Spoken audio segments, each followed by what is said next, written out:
Welcome, everybody. Listen, get comfortable. It's been a long but incredibly informative morning. I ask that you all sit back wherever you're at, and we just go on a journey. I'm not a doctor. I don't have anything to teach you. I don't have anything I want you to walk away with. I'm not here to convince you of anything. I'm here to tell you a story. I'm here to make PTSD, depression, anxiety real, maybe more understandable, maybe more relatable. But I ask that you sit back, get comfortable, don't take notes, expect no video presentations and no PowerPoints. Let's just get through 30 to 40 minutes together. I want you to come on this journey with me. 23 minutes, coincidentally 23 miles. That's the distance between my home in Northeast Mesa and my last assigned fire station, 609, at the airport, Scottsdale, Arizona. Every morning for roughly 15 years, every shift started the same way for me. Up at 06, out the door by 06:10, to Circle K roughly by 06:20, on the 202 North Red Mountain, still comfortably in Mesa, with a 5-minute commute to the 101 North, where I would then be in the Tempe, Scottsdale area. I'd get my Circle K coffee, 24 ounces, a zone bar, bottle of water every morning. I felt okay. I'd start my morning prayer. I'd ask God that I can be the best leader today, that I can serve the citizens in which we're called upon in the highest manner possible, with all the training I have and everything I have to give in my heart and soul. And if I were to give my life today for a crew member or a stranger, may it not be in vain. Thank you, God, for all I have. Amen. That was the best part of my drive. Then began the rest. As I approached the 101 North and I hit McDowell, memories would come in. Next street north was McKellips, then Thomas, an Indian school, and so on. At each subsequent exit, as I approached the middle to North Scottsdale, on what would be a 12-minute drive from the 101 North to my exit at Raintree. Memories, failures, loss, anxiety, fear, fight or flight, all crept in. This had gone on for 9 months. The first of these few months, I didn't notice this. These were subconscious thoughts. I would usually talk about how great I'm going to do, how much this job means to so many people, and how I'm just going to work out all these thoughts and these feelings, wherever they were coming from. But each mile and each shift throughout 2016 got increasingly worse. And especially between Shea and Raintree. That's a 2-mile stretch for me on my last 6 minutes on this commute to work. And this is where the intense feelings would get the worst. I would be gripping my steering wheel at the 10 and 2 with a death grip with white knuckles, respiratory rate audibly heard at a rate that was just panicked and in fight mode. Feelings of pain, shame, and anger attacking me, feelings of fear, and then perpetually attacking and continuing these feelings and blocking out the other voice that was telling me this wasn't right.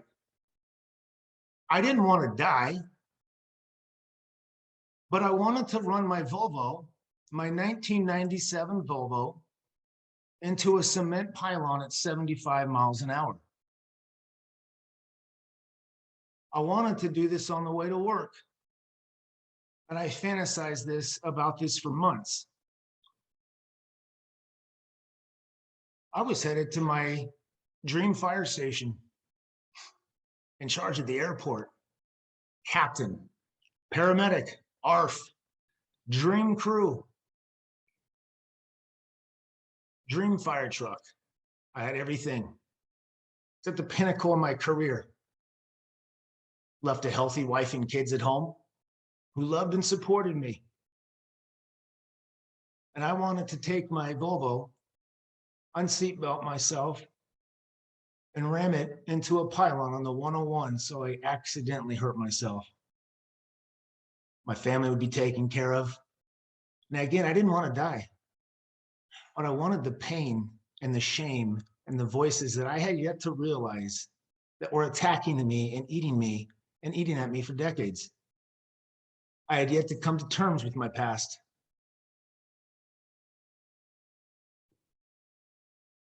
The energy and anxiety felt on that particular morning was even more unusual. You see, I had just used the last 4 hours of my sick time. The average firefighter with 13 to 15 years on has anywhere between 500 and 600 hours of sick time, maybe 300 to 500 hours of vacation time. I had just used my last 4. It was roughly 11 o'clock in the morning, putting me around the station around noon. And instead of pointing to the fire station that day, October 30th, 2016, I pulled in across the street and I stared at that fire station. And I thought about those guys, and I thought about my family, and I thought about these feelings. And I wondered how much more I could take now that I was at a sick and vacation time, now that I had no place to run, I had no place to hide if a bad day were to happen.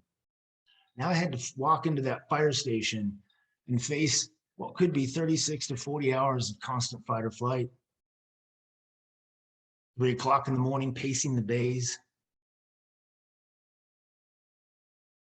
secretly looking for ways to promote, to train, to be better, to put another accolade on your resume. The more the shame and the guilt and those horrible feelings crept in, the more I wanted to do on the outside. I sat in my Volvo for 30 minutes. I thought I was going to explode. The panic inside was so alive. It was so real. It was manifesting itself right then and there.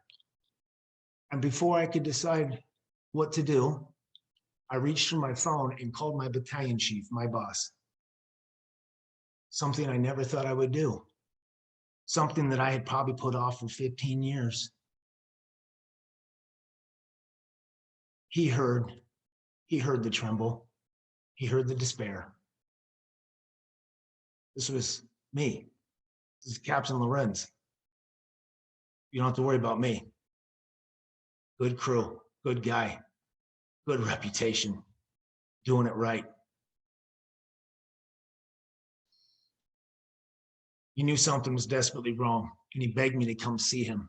He asked me where I was, and I wouldn't tell him. I just said I needed some help, and I didn't know what was wrong. He convinced me to come see him and said, while you're doing that, I need you to call Firestrong. So I did. I was just following orders at this point. I was slowly starting to come down and just realize I was in really, really bad shape. And I think I just avoided killing myself for the last 6 months. And now I'm asking for help, and I don't know exactly what kind of help I need, and I don't know where to begin. I talked to Firestrong, and they were great.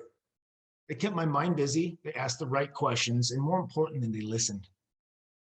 They didn't tell me that I was feeling right or wrong, that I need to do this, that I need to calm down. It's like I called my brother. So kudos to Firestrong. I went and saw my battalion chief. We spoke for 15 minutes as I snuck into his station out of sight from everyone. I hid it fairly well. But he knew, and I knew something was desperately, desperately wrong. Somehow I convinced him to let me drive home. I don't remember that drive home. I don't remember the days that ensued after that. And I don't really remember the weeks. I know how I felt. I know that my life spiraled out of control. I know that one day I was going to work one of the top captain paramedics in the city of Scottsdale with aspirations of being a chief out of my dream station, dream crew, dream job with an impeccable service record. I had everything I wanted, and I wanted to die. On that drive home, and after that talk with my battalion chief, and God bless him, he was awesome. He was great. He was real. He took off his chief hat because he saw that I wasn't Captain Lorenz, that I was fractured, broken. He didn't run from it. He wasn't scared. He didn't know what to do, but he was just real. Little did I know when I left his office that I would never step foot on a fire truck again. So here I am today. And folks, I would be lying if I told you how desperately, how selfishly, I wish I could tell you about my ACL injury that took my career away. I wish I could tell you about that neck injury I sustained on that good fire. You remember that one? Yeah, where we saved that person and I hurt my neck and had to retire. What a blaze of glory. What a way to go. I wish I could tell you about my physical injury so we could study the physiology, the kinesiology, the rehab of it, the structure, the anatomy. We can go, yes, understandable. That's not the story. It's not a physical injury story. It's a mental injury story. It's an injury that can't be seen. I can't show you. I have to tell you. It's an injury of the heart. More importantly, it's an injury of the soul. It clouds your judgment, your thinking. You're truly ill. You're truly injured. This precious organ creates our reality and our consciousness is fractured, it's injured. Hypervigilance is a scary place to be. So today I'm going to talk to you about a mental health injury, specifically PTSD, anxiety, depression, maybe some complex PTSD. I think the hardest thing in understanding a mental health injury like PTSD, or even a depressive state, an anxious state, is what did I do? What did I not do? What was the event? What were the events? I remember hearing about PTSD in the military and in the fire service.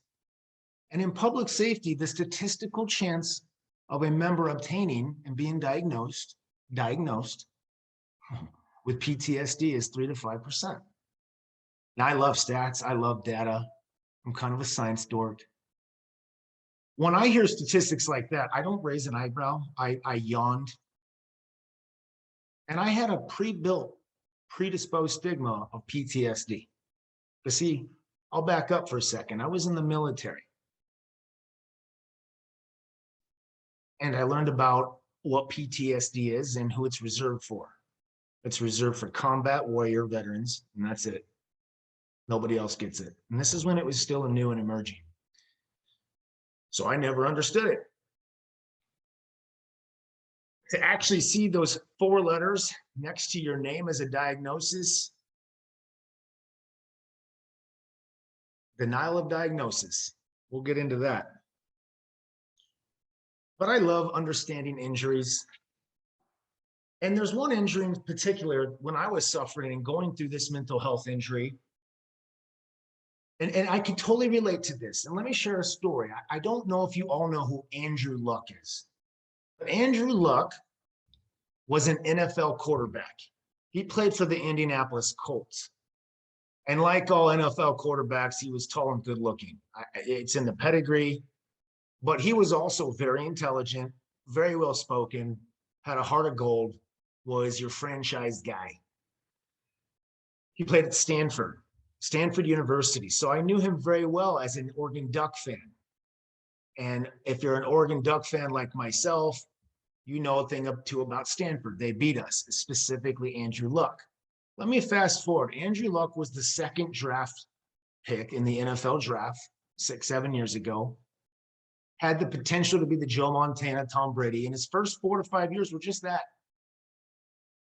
When he spoke, people listened. He was the clubhouse leader. He set the example. He did it right. He worked harder than anyone. He supported people. He looked out for his teammates. And he started sustaining some physical injuries, as most players do. These injuries he worked through, he rehabbed through. He spent years in trying to make himself better and stronger and less, likely to get injured. To no avail. At the pinnacle of his career, Andrew Luck had to step into a press conference and announce to his teammate, the ownership, his organization, his fans, his family, that he was physically unable and unfit to do the job anymore. The only thing this guy's ever known. Everything he put his heart and soul into. I watched him cry and tears roll down. Everything he said was so relatable to what I was experiencing with a mental health injury, specifically PTSD. The injuries had added up. The brain had exploded. The compartmentalization from a life spent in a traumatic state couldn't be contained in this chaotic mess anymore. The brain's no different than the knee. It's no different than the elbow. It can only take so much trauma, and this brain is associated to our central nervous system. And we can only hold on to so much of that. Watching him cry and explain to everyone that he had to walk away was the most courageous thing that I had seen at that point. He let it all hang out. He made himself vulnerable, and he chose something more than himself in his career. He chose his family. Because he didn't just see himself getting through those injuries, hiding those injuries maybe, and getting to that finish mark that he had in his head with his pre-expected expectation that we all have going into a career, to something that we put our heart and soul in. I am sure he imagined lifting Super Bowl trophies, being inducted into the Hall of Fame, being 44, and having the parade party. I did.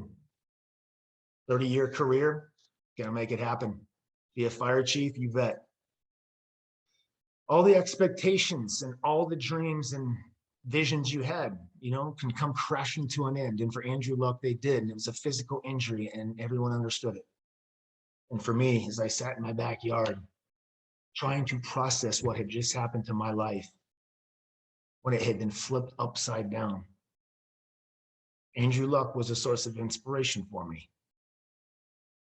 So on football and on Andrew Luck, one more football analogy, and that would be Bo Jackson. So here's where my injury and example comes in. Bo Jackson. If you don't know who Bo Jackson is, I'm sorry. He's probably the greatest athlete of all time. His career was a little short. He was a two-sport athlete, okay? He's big in the 80s and 90s. Bo knows football. The guy played baseball professionally, football professionally, and was really good at both. Here's the thing about Bo Jackson. Pinnacle of his career. By the way, this is my story, so I can compare myself to Bo Jackson, okay? I was no Bo Jackson, but he's cruising along. 5 years again into his career. Bo Jackson. He's the guy everyone wants to be. Pinnacle Hall of Fame career. Here he comes. How many Super Bowls is this guy going to win? Oh, Bo Jackson. He has no problems. Bo Jackson's the best. Watching Bo Jackson was a beauty. It was an art. And just like my drive in October of 2016, I was on my way to work. Bo Jackson was on his way to play a football game against the Cincinnati Bengals on Sunday afternoon. I'll never forget watching it. He was having a Bo Jackson type game. I was having a Nick Lorenz, Bo Jackson type career. How's it going? Facilities captain right here. Instructing PT at academies. How you doing? Being selected for trips, for high honors. I'm not, this isn't arrogance. These are things I was working hard for, to hide the insecurity and shame inside. Here's Bo Jackson doing the same thing, and he's just tackled, just brought down and tackled. Boom. His hip imploded. It was irrecoverable. He would never, ever play football or baseball again. And there were some attempts at some comes back. Never. Bo Jackson had to deal with that out of nowhere injury. So I'd like to think of my implosion, as I call it, my brain attack, not to get it confused with a stroke, but PTSD, complex in nature or not. Depressive disorders, bipolar, personality disorders, anxiety. We can call that being human. So is PTSD something extra? Trauma is very real. It is quite something extra. And we're going to get into that.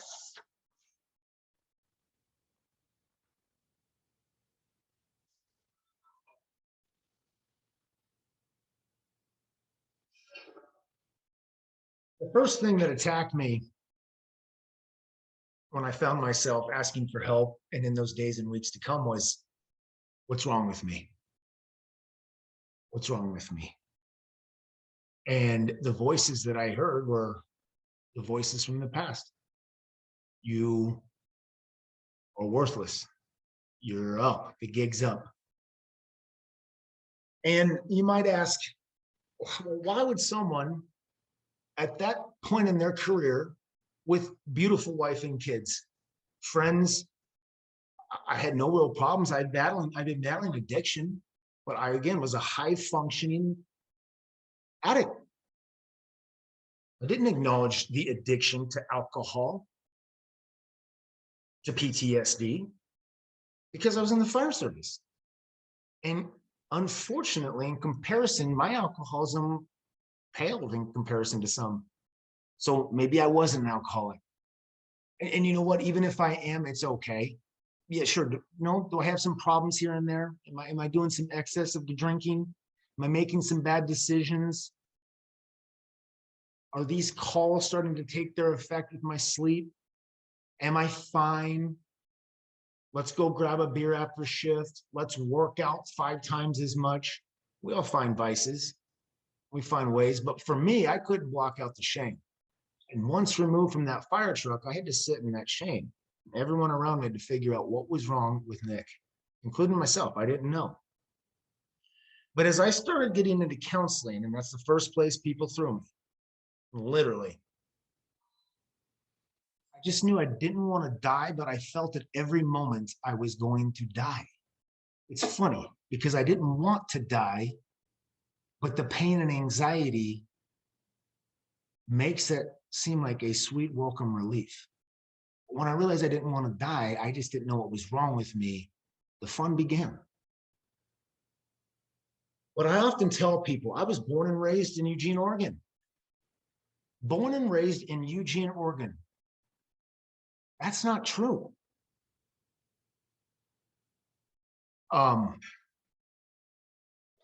So I spent the first 10 years of my life in Eugene and in Portland, born in Portland.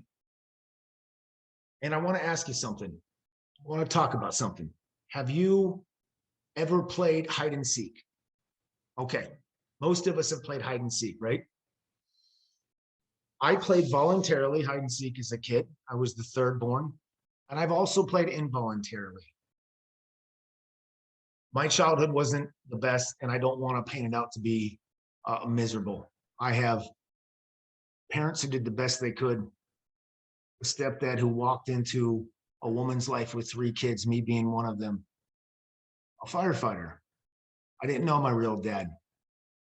I had an older brother of 8 years, and to say that there was childhood trauma would be an understatement. So my brother took out a lot of his fear, anxiety, shame, and God knows what had been done to him on me. And so at a young age, when you're being verbally or physically assaulted or bullied by a sibling and in a position of feeling powerless, and those around you that are supposed to protect and save you can't, you learn trauma very early. And the reason I ask you about hide and seek is one of my brother's favorite things to do with me was lock me in the closet. This is something I used to not be able to talk about. My brother did much worse things. There was the attic, there was the sauna, there were bullying, verbal. He scared the living shit out of me. But one thing about the closet that I did enjoy the most was I was safe from him. I also learned a little bit about myself in that closet, and I had to reconnect with this kid at 38 years old. Because see, remember, I was born and raised in Eugene, Oregon, not Portland. I cut this 10-year-old kid off. I cut the childhood trauma off. He left for the military at 18 and we moved to Eugene. And I left that kid in the closet. I didn't know that leaving that first 10 years of my life there would come back to haunt me.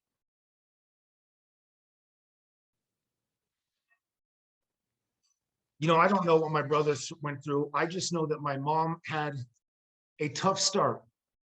In her defense, she's a survivor.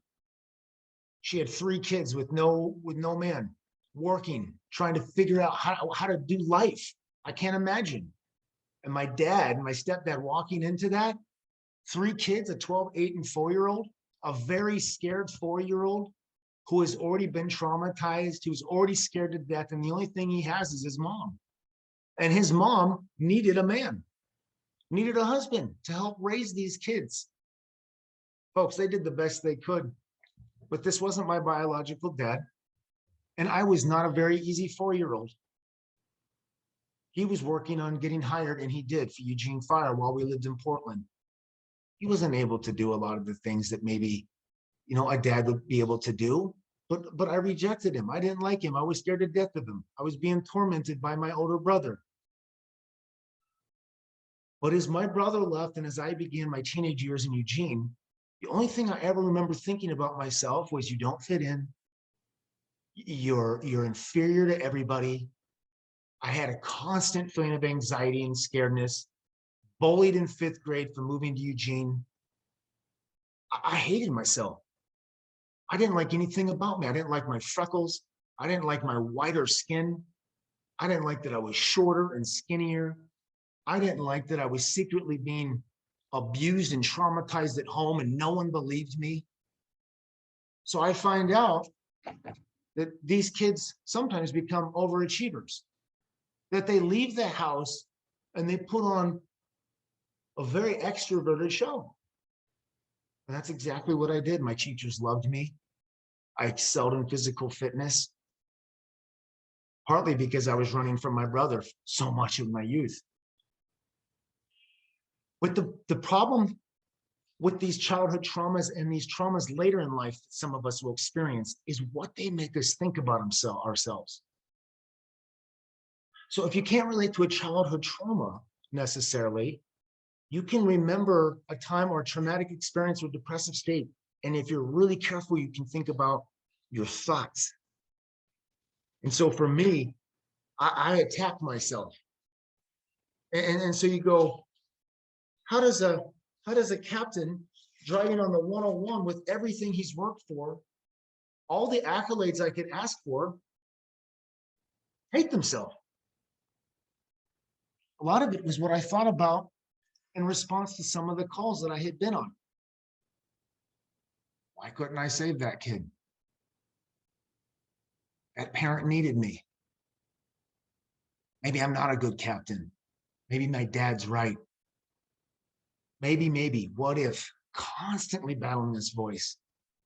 And then every trauma by trauma and every call that the public safety folks you run. And we ask, are you fine? You good? You good? You gotta stop asking that. After traumatic calls, no one's good. You're not fine.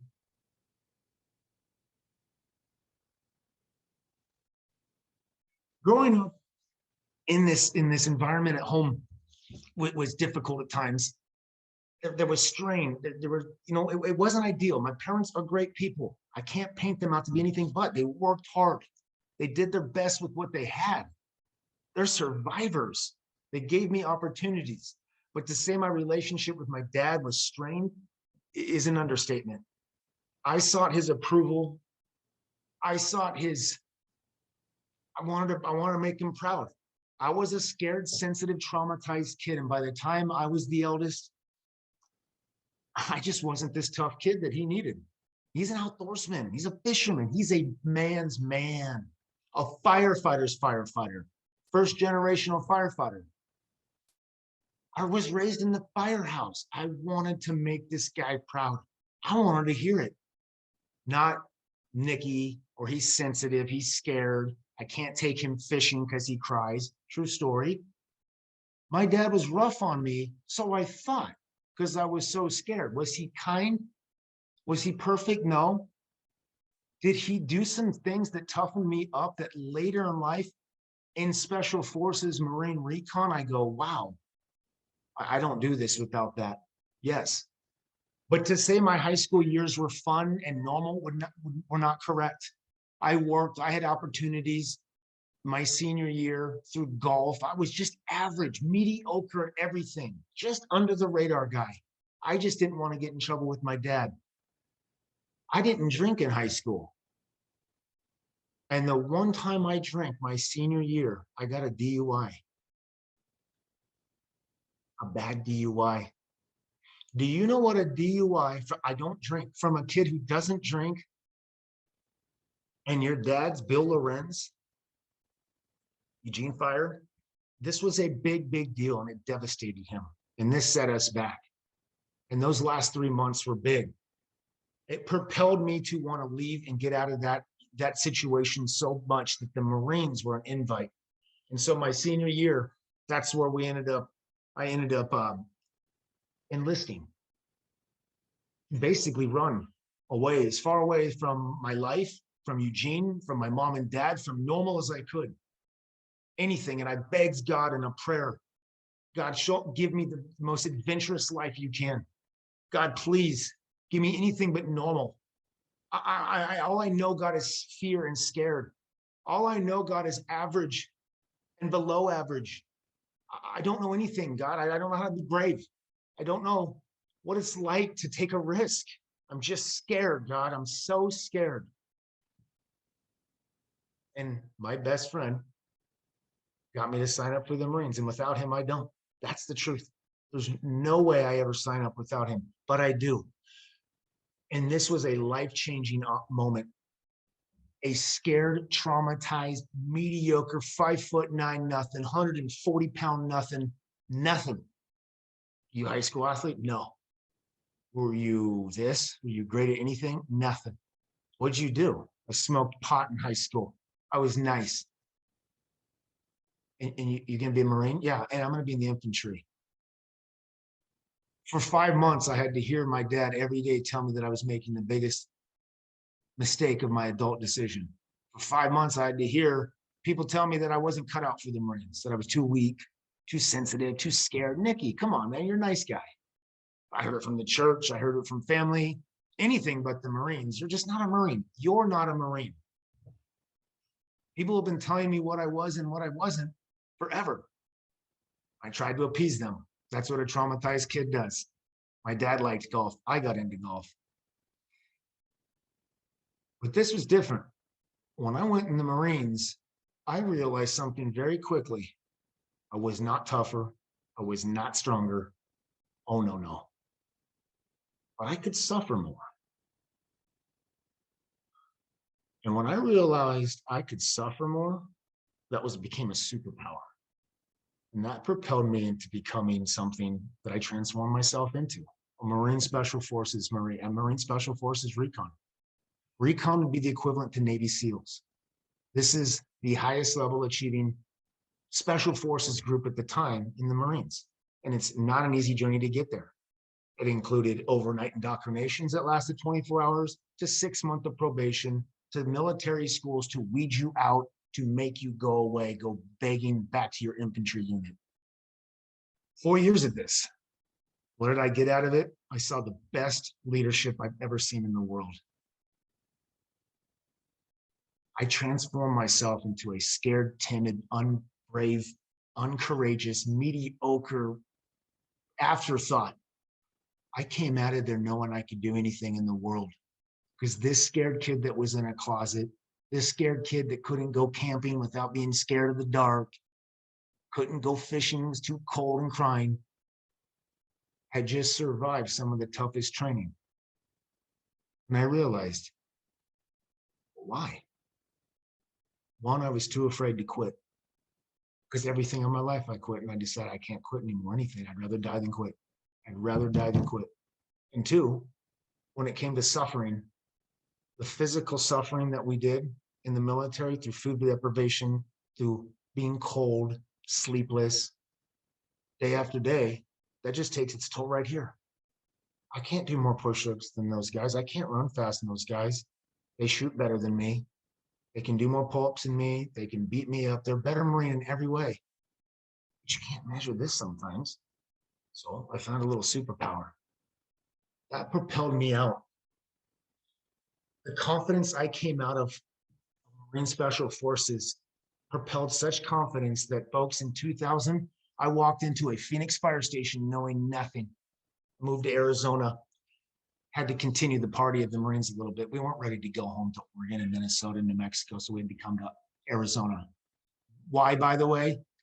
Well, we knew ASU would take GI Bill money, and they did. They accepted all of us. So Arizona it was. Coincidentally, I've lived here ever since, and I've met my wife. But I walk into a Phoenix fire station, having been on this side of the fence, or their side now. I just laugh. I cringe.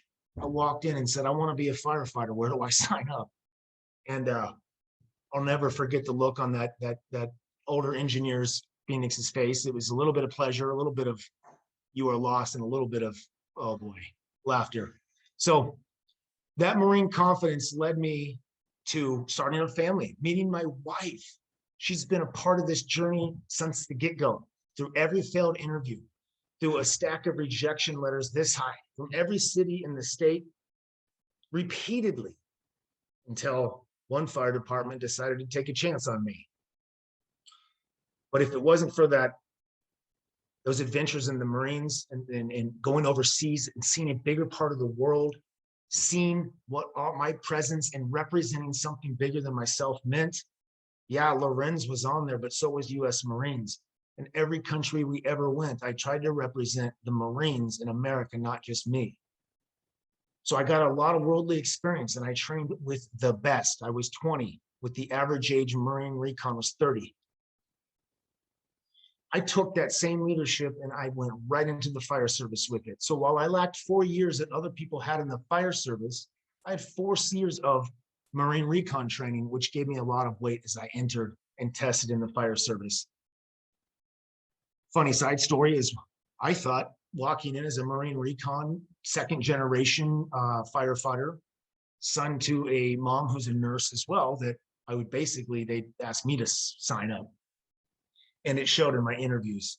And if I could play those for someone like myself who developed a knack for interviewing later in life and helping coach others on interviews, my first interview was an absolute nightmare. I wish I could watch it because it would be priceless. Because it was basically, hey, I'm here, not arrogantly, but I'm clean cut. I'm like, my dad's a firefighter. I just got out of the Marines. Like, let's go. I'm ready to work.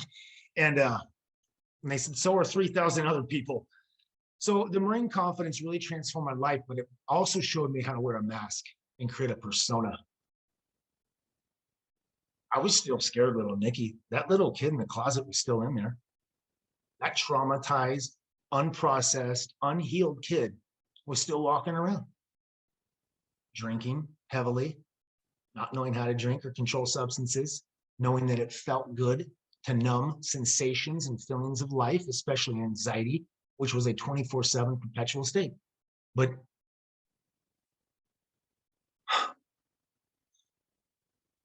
there I was. And I took that confidence. And after 5 years in the fire service, I said, I can do this. I can be a leader. And you might go, that's 5 years, 6 years. I had 4 years in the Marines. I was working for the best captains that the fire department had to offer. And I want to share just another shift with you. This is public safety. For every routine call that's run, for every non-exciting call, this is a unique profession, folks. We know this. But that confident Special Forces Marine was now a captain paramedic in charge of a crew in downtown Scottsdale. It's 10 o'clock in the morning. It was beautiful. Had my dream crew, had a substitute engineer for the day, another medic, very, very good medic. We just finished working out. We were cleaning up the rig, cleaning up ourselves. Tones drop like any other day, like any other tone. But on this one, things changed quickly. The tone dropped. Sick kid, respiratory distress. I don't remember getting on the truck. I remember thinking sick kid, respiratory distress, not too uncommon. Keep in mind, I'm on for 10 years at this point, captain for about a year and a half. I have been on many pediatric codes and traumas, been on unfortunate calls, many that you can relate to, many that you've heard about. This was like no other shift. This was like any other shift, excuse me. We get updated information that the father may have been feeding this young child, this 6-month-old, and that they were just released from the hospital with great news of going home to start recovering. You've made it past the hard part. Your baby's going to be okay. Your feeding tube's going to be coming out. You're going to be okay. Go home. You got it from here, mom and dad. Well, we don't get much info because from downtown station 602 to this incident isn't but a 90-second drive, especially on a respiratory call. For a kid, we're moving a little bit faster. But I'll never forget pulling up on that 1,500 square foot house like any other house, any other shift, 1,000 before. Seeing that door open and that cop doing CPR on that baby. I've seen that before too. I hadn't seen this look on this cop's face before. This was horrifying. This gentleman looked at me as I first approached that walkway up that entryway. He looked at me as if he were to say, I need you to get over here like yesterday. I am scared to death. And the sights in that house were horrible. The sounds. Mom and dad in complete distress. Before I could get down and relieve this cop for CPR to assess this baby, I had the dad grabbing me by the shoulders, begging me to save this kid's life. He wasn't asking me. He was telling me. And he looked deep into my eyes with those bloodshot, teary eyes of shake and slobber on his face, sweat and pure panic. Before I could get to work, he said, I need you to save my kid. Save my baby. Save my baby. We went to work. That mom, those sounds, that screaming, that despair. What do you do? Just forget about that? Go eat some lunch? That lifeless baby that I apologized repeatedly to as I tried to innovate and get an airway and unsuccessfully. Looking up to see my medic partner in complete shock, a veteran medic, just look at me and say, sorry, man, you're on your own on this one. I'm locking up over here. And that was okay with me because it wasn't uncommon on traumas or horrific high-level incidents for me to be completely calm, for me to be completely in control. I wanted to be that guy. I wanted to be the guy on the worst of every call and situation. Because for some reason, throughout the Marines, I found out I could handle it. This new persona I'd become was pretty incredible. I had a lot of armor on, wore a big cape, and had an S right here. Underneath, there was still a scared kid in there. Because this dad begged me to save his kid's life, and we went to work on this kid. The sight of mom realizing that her life was forever going to change in this moment, that cop who was taking it all in, my other partners just fumbly shaking through gear. We did our best. And the second I heard that ambulance creeping around the corner, I had scooped that kid up and we bailed off that scene. It wasn't a good scene.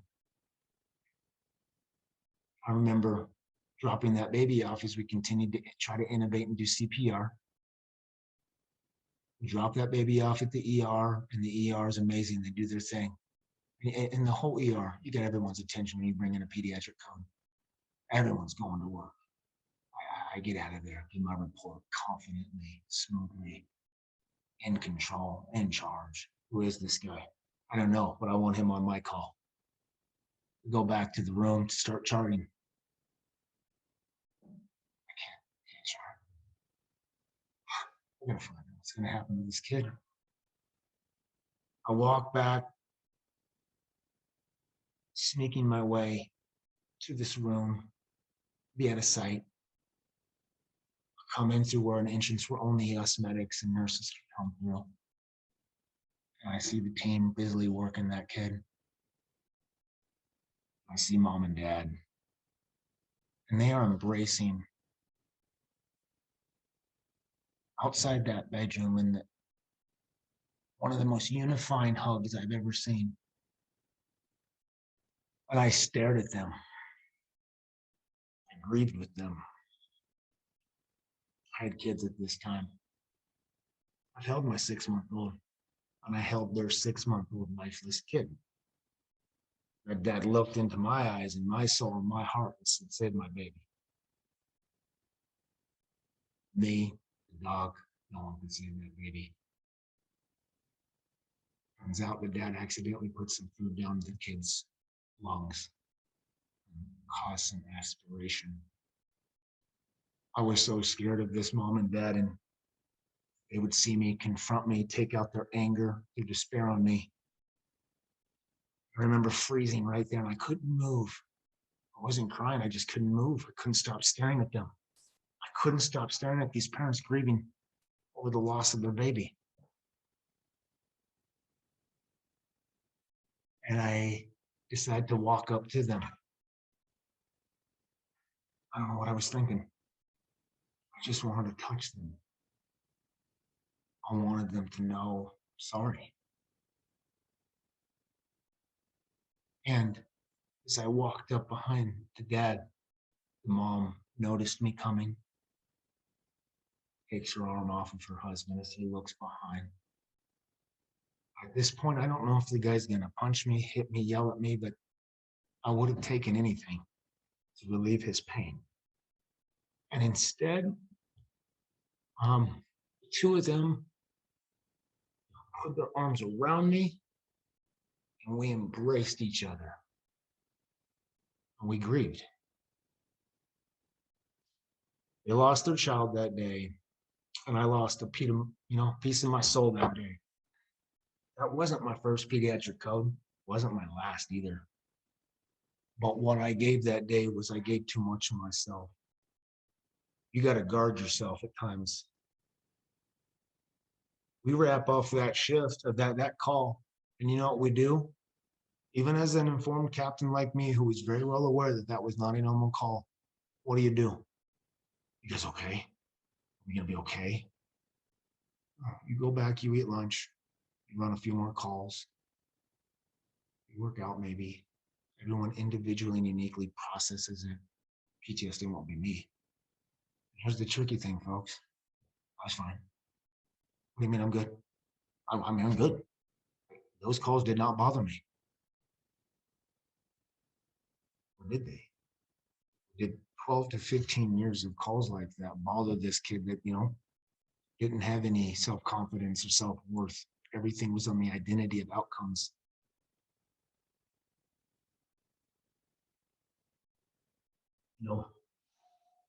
Years later, I sit here now talking to you, presenting this journey, PTSD, fire service, we're getting into the recovery process. And I don't want to be a fraud. I don't want to be fake. This process is giving me so much anxiety. Still deal with it. There's no linear progression for completion, right? But I retired in August of 2017 officially with a medical retirement. And that time spent between October and August was the worst 7 months of my life. I lost complete identity. I was Captain Lorenz. For all the other bad things that I had done, for all the other little devious things I was into, I always had that. At the end of the day, I was still that. I'm still okay. I'm still Captain Nick Lorenz. Okay, look, I'm a good guy. Never mind the drinking, never mind some gambling, never mind some shame, never mind working out and trying to kill yourself with workouts because you hate yourself so much. Never mind that you can't finish anything but number one, because if you're not first, you're a failure. That's what I did. Finished first at everything. So I want to wrap this up, guys, by telling you that I haven't been back to the Scottsdale fire, but the story doesn't end here. That's the thing about PTSD and trauma. You block out, you avoid, you run from. It's hard to confront it. And I didn't want my friends and family and my peers who only knew the best in me to see the worst in me. But I knew I was supported and loved, because while I sat out there for 7 months trying to figure out what was next or how I was going to stay alive when everyone else knew that my career was probably over, I felt nothing but love and support from the Scottsdale firefighters. Every text, every call that wasn't returned and answered was received. But there's avoidance, guys. You have to understand that. And it's not that you're avoiding people. It's not that you're avoiding that fire truck because it's going to trigger you. It's that sometimes you don't want to go back and face the pain. I don't want to go back to the graveyard, as I call it. But see, this is no ordinary graveyard, because a part of me died in October of 2016 because of PTSD. Now, a lot was regained too, but a part of me died. So to go back, reminisce, relive is like going to a graveyard, your own graveyard sometimes. And you feel shame and you don't want to relive it. And in the fire service, you can become old news real quick. So I had to ask myself, I'm going to move on with life, get better, and that's going to be that. And that's exactly what was going to happen. Are we okay? Yeah, we have 5 minutes, well, 4 minutes left, Nick, but I wanted to ask just a couple of follow-ups things just from the comment section. So somebody had asked, they said, please tell us what happened with the relationship with your brother once you were healed, please. Yeah. Yeah, and I do want to, my brother has his own journey, right? And that's how I want to wrap this up. And forgive me, I know I didn't get to start right on time, and I had about another 8 minutes here where I was going to wrap up, because folks, that there's a lot to talk about on specifics of depression, PTSD, these traumatic experiences, but you know, when I look over these notes and in preparation of the anxiety this caused to share this story, what's the point? What am I doing? We've all asked ourselves this. Who am I? I've seen the presenters on here, Doc. I know all of your titles. And then to see my name on there, this is a part of PTSD where you go, what am I talking about? So folks, you have to remember something. The name of the game is hope. Not something I thought I'd say, but hope and curiosity, that's the name of the game. You know, when you're feeling guilty is I did something bad. Shame is I am something bad.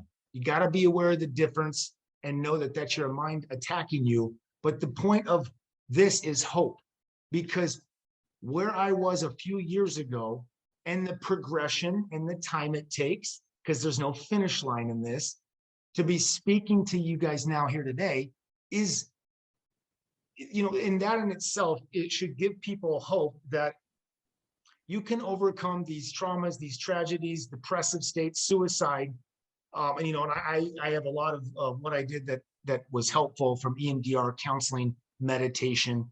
And, but to answer that question, because I do want to be fair to that person. No, my brother has his own journey. Unfortunately, he has had a very, very unhealthy life. He never chose to become self-aware and conscious enough to recognize that his problems and his difficulties in life, he needed to take responsibility for and ownership for.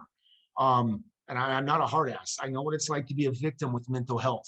Believe me, I spent 1.5 years in that state where I was the victim. Poor me. How did this happen? What's the point? You know, I guess mediocre is just good enough. Why brush my hair? My best is behind me. Well, my journey, that's that hope inside me. I'm too curious. I got a wife and kids. They're the real superheroes of this story. And listen, I didn't get to finish this, Doc, but this is when I'm off the cuff. These notes and this preparation, guys, I got a book here, right? Some of it's great and fun and you can get lost in it. Some of it's boring and unrelatable. But the thing is with PTSD, when you're talking to these people or you become one of these people, is you want to be courageous? Well, my gosh, what is more courageous to you? Yeah, I showed up. I'm a combat vet, or I'm a cop. I go to work, or I'm a nurse, or I do this. Courage is saying, I've got a problem, man. I am scared to death and I need help. Because PTSD does not have to end with suicide. That's one area that it ends, or retirement. No, I know many people out there that I have helped and worked with, the doc too, that have overcome PTSD to still remain in a public safety career, because maybe the degree of the traumas were enough that they dealt with it early enough, right? So over the past 5 years, folks, it has been a journey of nonstop counseling, trial and error of meds, meditation, exploration of psychology. If you injure your knee, don't you want to know how that happens? So I've studied the brain. I've found new religions and Zens and ways to look at life. But my philosophy now is this. What are you going to do about it? Sorry, Doc, let me finish up. You got blown up by an IED. I just had a conversation with a combat vet. Big, handsome, strong guy. And he goes, excuse my language, it freaking sucks. And I said, I'm so sorry. And I have to admit to you that right now, looking at you in this wheelchair, I'm happier to have this mental health injury. And I don't blame you. But you know what he said? It sucks, right? And I said, yeah. He goes, what are we going to do about it? Are we going to just let it define us and conquer us? Or are we going to go out there and make something of it? And that's my hope. I just want to make something of life. What do I do with this? Do I define it and go, that's it, I'm done? No, I want to share my story. Because like you said, Doc, it's not the messenger. It's not this babbling guy who doesn't know how to do presentations and PowerPoints and IT. It's the message, folks. And when you're talking to someone and they're yelling and projecting and they hate you, no. That is the projection of anger, anxiety, of fear. They say every time a grown man is yelling and screaming or fighting with their wife or cussing, that really all you should hear is, Mommy, help me. Mommy, I need you. Mommy, give me a hug. That's all guys are doing. The stress a guy has. So, and these women together in these relationships, I am not here without my wife. So let me finish with this. There is a superhero to this story. There is no me. I am a statistic if it's not for my wife and kids. Find your why. Find your curiosity to life. On my worst days, you know what I said? I still got to know what happens tomorrow. What? On my best days, I can't wait to see what happens tomorrow. That's called hope. You can't lose it, because otherwise, if you're suicidal, stop playing with it. You have the choice. And let me tell you what suicide taught me, the ideation of it. And I'm going to wrap up. I got total control and liberation. So if you're in that state, you could do that, but you don't want to, and you know that. It's hope keeping you alive. It's curiosity. Your story's not over. My story is not over. One chapter just turned, and that chapter was an awesome chapter. My Marine chapter's over. I got a teens about to be adults. The story goes on, folks. I meet 20-year-olds who are done. And this pandemic set so many people off. I've never seen so many young people go, what's the point? I don't get it. And I'm going, what do you mean, what's the point? You're 20. Get out there and do life.